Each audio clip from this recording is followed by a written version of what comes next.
ओम नमः शिवाय। जय श्री कृष्णा। राधे राधे दोस्तों, आज के वीडियो में हम जानेंगे नाग पंचमी का बहुत ही सरल विधि से अपने घर में पूजा कैसे करेंगे। तो देखिए, सावन के महीने में भगवान शिव शंकर का पूजा किया जाता है और भगवान शिव शंकर को नाग देवता अति प्रिय होते हैं।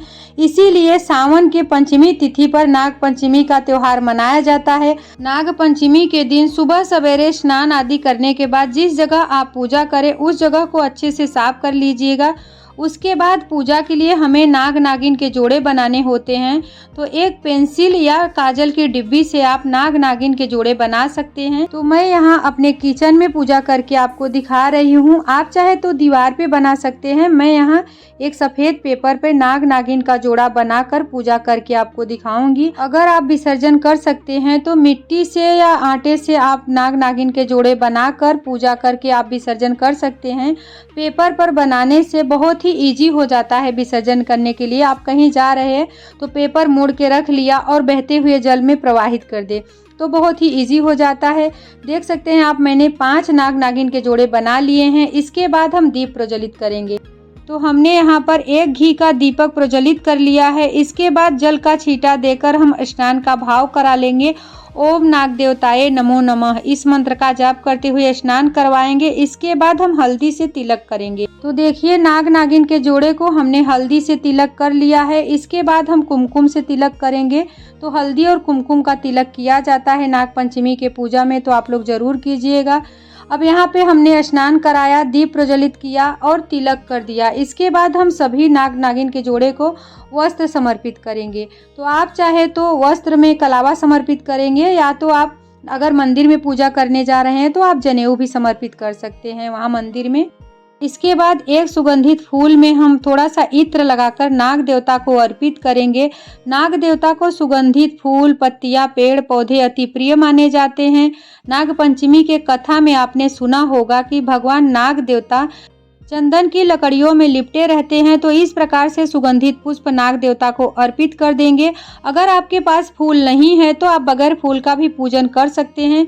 इसके बाद हम अपने दीप का भी पूजन कर लेंगे। थोड़ा सा तिलक लगा देंगे, अक्षत समर्पित कर देंगे। टूटा हुआ अक्षत नहीं रहना चाहिए। साबुत चावल आप सभी नाग नागिन के जोड़े को अर्पित कर दें।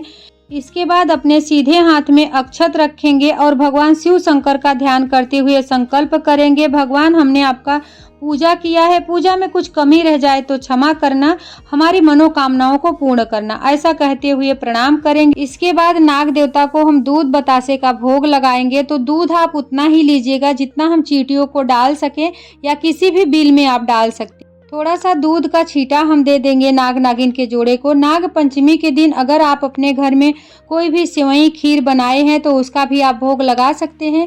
मैं यहाँ बतासे का भोग लगा रही हूँ। इसके बाद पूजा में रही कमियों को दूर करने के लिए दक्षिणा चढ़ाया जाता है। तो सावन में दान करने का विशेष महत्व है, तो जितना भी आप दान करना चाहे आप कर सकते हैं।